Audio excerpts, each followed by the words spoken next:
Quando si parla del gladio dei Romani, la prima cosa che viene in mente è un'arma come questa. Una spada che, come la maggioranza delle spade, può essere utilizzata anche per portare colpi di taglio, ma che evidentemente, osservando la sua struttura, partendo dal grosso pomolo funzionale per estirpare e recuperare l'arma, e continuando con la lama corta e la cuspide triangolare e fortemente accentuata, evidentemente è uno strumento concepito principalmente per portare colpi di punta.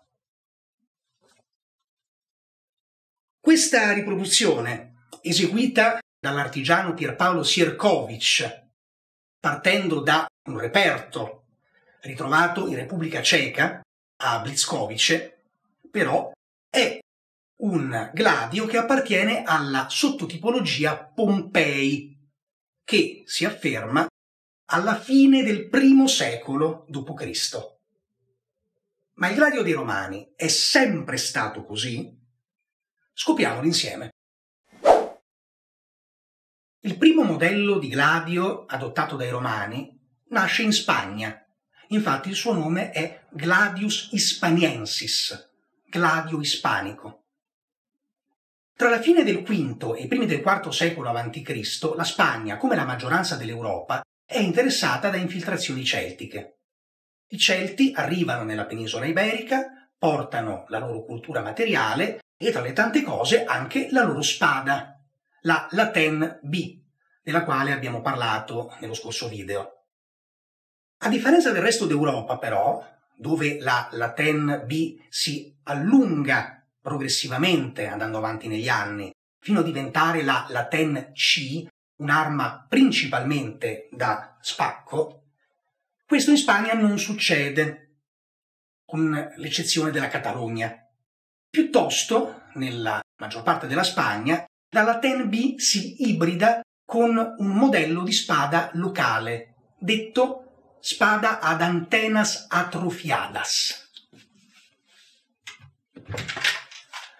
La spada ad antenas atrofiadas, che qua possiamo ammirare in un'altra riproduzione dell'artigiano Pierpaolo Sierkovich, deve il suo nome alla parte terminale del pomolo, con queste due antenne atrofizzate, appunto.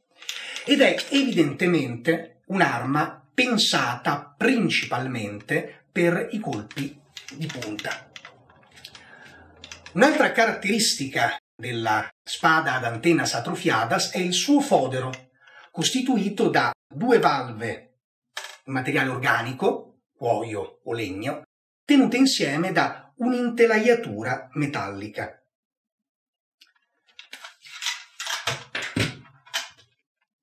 Per buona parte della seconda metà del IV secolo a.C. e poi per la prima metà del III secolo a.C. ci sarà in Spagna la produzione di tutta una serie di modelli ibridi che cercheranno di fondere le migliori caratteristiche di queste due spade, puntando ad un modello ibrido che sia in grado di essere performante sotto più punti di vista. Chiaramente, trattandosi di tentativi, abbiamo diversi modelli e diversi vicoli ciechi. Iniziamo ad avere delle spade che hanno l'elsa come la antenas atrofiadas e la lama invece come la Laten B. Cominciamo a vedere delle spade che hanno la lama come la Laten B per quello che riguarda la lunghezza, ma che sono larghe come il punto di massima larghezza della antenas atrofiadas. Insomma, tutta una serie di tentativi, finché non ci si cristallizza su un modello specifico, che è appunto il gladio ispanico.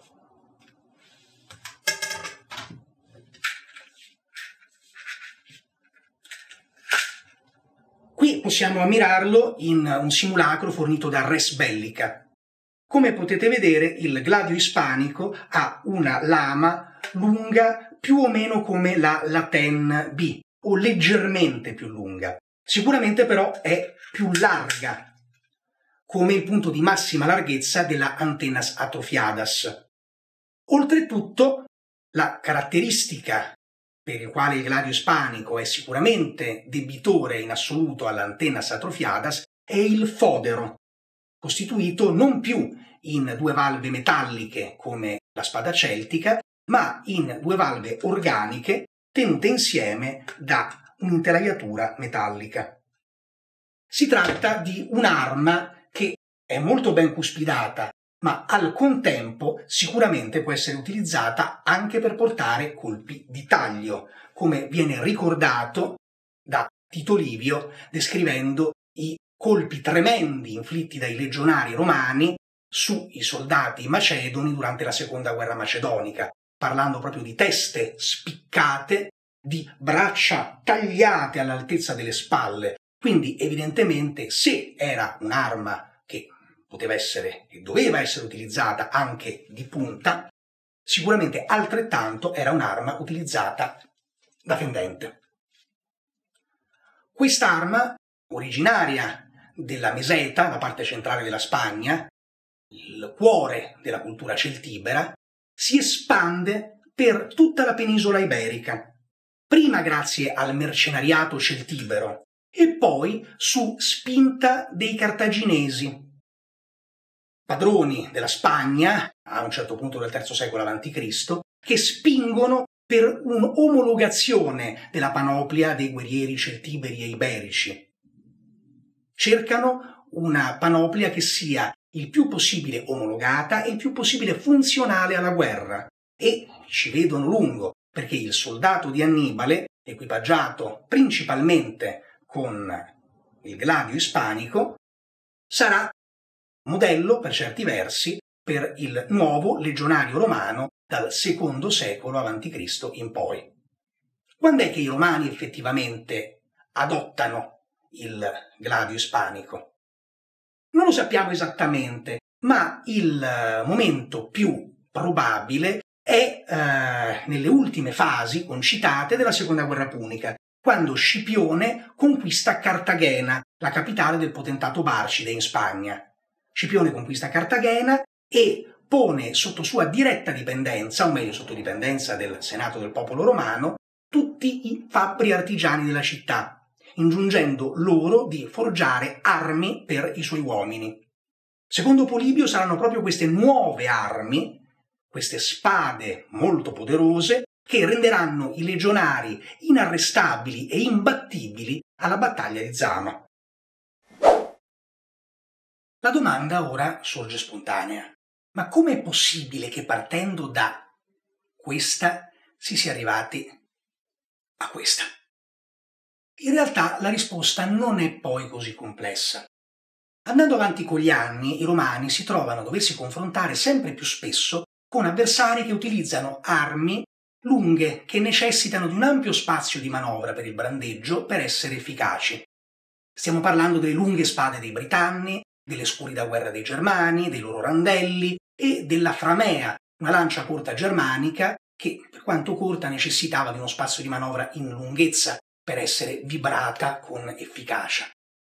Bene, per confrontarsi in maniera efficiente con tutti questi avversari, i romani accorciano progressivamente il gladio e ne esasperano la funzione di punta, fino a giungere al gladio Pompei, un'arma corta, propedeutica a un contatto molto stretto con l'avversario, che andava ad inibire la sua possibilità di fare ampi movimenti con le sue armi, e al contempo un'arma principalmente di punta, una volta raggiunto il contatto stretto, da utilizzare per brevi e letali stoccate.